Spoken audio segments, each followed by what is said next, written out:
What a treat this afternoon has been. And I thank all the organizers for inviting me to speak on behalf of all of my colleagues in honor of the incomparable Sandra Day O'Connor, first woman ever appointed to the Supreme Court of the United States.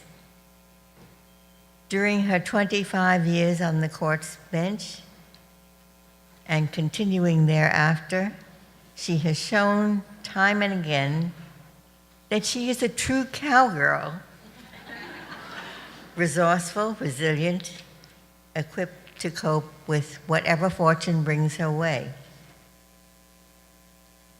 Collegiality is the key to the effective operation of a multi-member bench. Sandra Day O'Connor has done more to promote collegiality among the court's members and with our counterparts abroad than any other justice, past or present. As I said in the video we just watched, Justice Breyer wrote of that quality. Sandra has a special talent, perhaps a gene, for lighting up the room she enters, for restoring good humor in the presence of strong disagreement, for producing constructive results, for reminding those at odds today that tomorrow is another day. Of all the accolades Justice O'Connor has received, one strikes me as concisely on target, and that too was captured on the video. Growing up on the Lazy Bee Ranch in Arizona, she could brand cattle, drive a tractor, fire a rifle accurately, well before she reached her teens. One of the hands on the ranch recalled his clear memory of Sandra Day. She wasn't the rough and rugged type, he said, but she worked well with us in the canyons. She held her own. Justice O'Connor has done just that at every stage of her professional and family life. When she joined the court in 1981, she brought to the conference table experience others did not possess at all or to the same degree. The experience of growing up female in the 1930s, 40s, and 50s, of raising a family, of doing all manner of legal work, government service, private practice, successful candidacies for public office, leadership of Arizona's Senate, state court judicial service, both trial and appellate. Quick and diligent learner that she is, she mastered the mysteries of federal law in short order and held her own from the very start. Her welcome when I became the junior justice is characteristic. The court has customs and habits not recorded in its official rules. Justice O'Connor knew what it was like to learn the ropes on one's own. She told me what I needed to know when I came on board for the court's 1993 term, not in an intimidating dose, just enough to enable me to navigate safely my first days and weeks. At the end of the October 1993 sitting, I anxiously awaited my first opinion assignment, expecting, in keeping with tradition, that the brand new justice would be slated for an uncontroversial, unanimous opinion. When the chief's assignment list came round, I was dismayed. The chief gave me an intricate, not at all easy, ERISA case on which the court had divided 6-3. ERISA, for those who don't know, is the acronym for the Employee Retirement Income Security Act, candidate for the most inscrutable legislation Congress ever passed. I saw Justice O'Connor's advice. It was simple. Just do it, she said. And if you can, circulate your draft opinion before he makes the next set of assignments. Otherwise, you will risk receiving another tedious case. That advice typifies Justice O'Connor's approach to all things. Waste no time on anger, regret, resentment. Just do it. Just get the job done. Justice O'Connor was a dissenter in that case. As I read the bench announcement summarizing the court's decision, she gave an attendant a note for me. It read, "This is your first opinion for the court. It is a fine one. I look forward to many more." Remembering how good that note made me feel, I sent similar notes to Justice Sotomayor and Justice Kagan when they announced their first opinions for the court.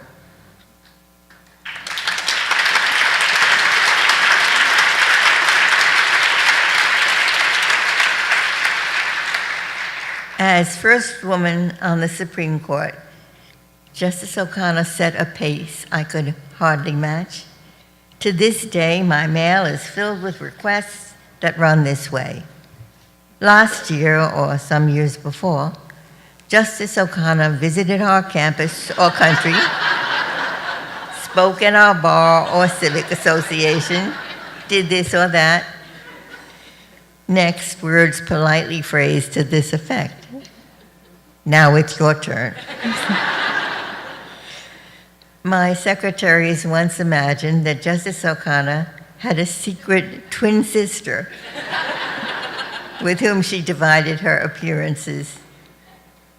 The reality is she has an extraordinary ability to manage her time. Why has she gone to Des Moines, Belfast, Lithuania, Rwanda, when she might rather fly fish, ski, play tennis, or golf? In her own words, for both men and women, the first step in getting power is to become visible to others, and then to put on an impressive show. As women achieve power, the barriers will fall.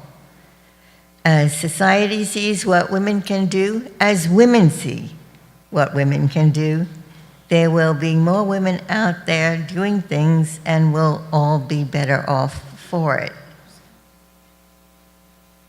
Of her journeys abroad, her former law clerk, Ruth McGregor, now retired Chief Justice of the Arizona Supreme Court, said, "Justice O'Connor has worked tirelessly to encourage emerging nations to live under the rule of law by maintaining democratically elected legislatures and independent judiciaries. At the same time, she has strongly reminded us that this country could lose the rule of law if we do not act to protect our precious heritage." There was a time in 1988 when Justice O'Connor's energy flagged, long months in which she coped with rigorous treatment for breast cancer. Though tired and in physical discomfort, she didn't miss a sitting day on the court that busy term. Once fully recovered, she spoke of that trying time. Her account, carried on public television, gave women battling cancer hope, the courage to continue to do as she did. And I was one of those women. She went back to the 8 a.m. exercise class she initiated at the court long before it was predicted she could. "There wasn't a lot I could do," she said. but I did a little. I did what I could. What she could do became evident years later when the Olympic women's basketball team visited the court.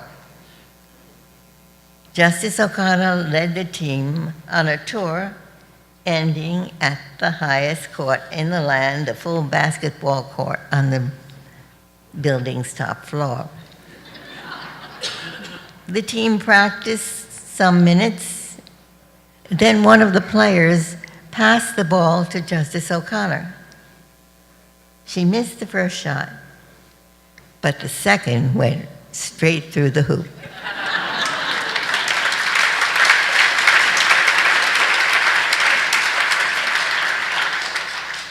Each case on the court's docket attracted Justice O'Connor's best effort, and she was never shy about stating her views at conference or in follow-on discussions.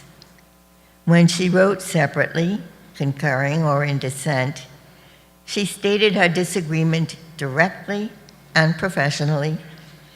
She avoided castigating colleagues for an opinion that was Orwellian, profoundly misguided, not to be taken seriously, or a jurisprudential disaster, and I am making none of those up.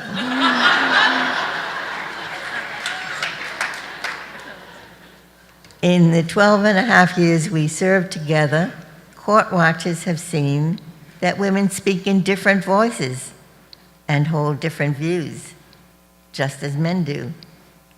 Even so, some advocates each term revealed that they had not fully adjusted to the presence of two women on the High Court bench. During oral argument, many a distinguished counsel, including a Harvard Law School professor and more than one Solicitor General,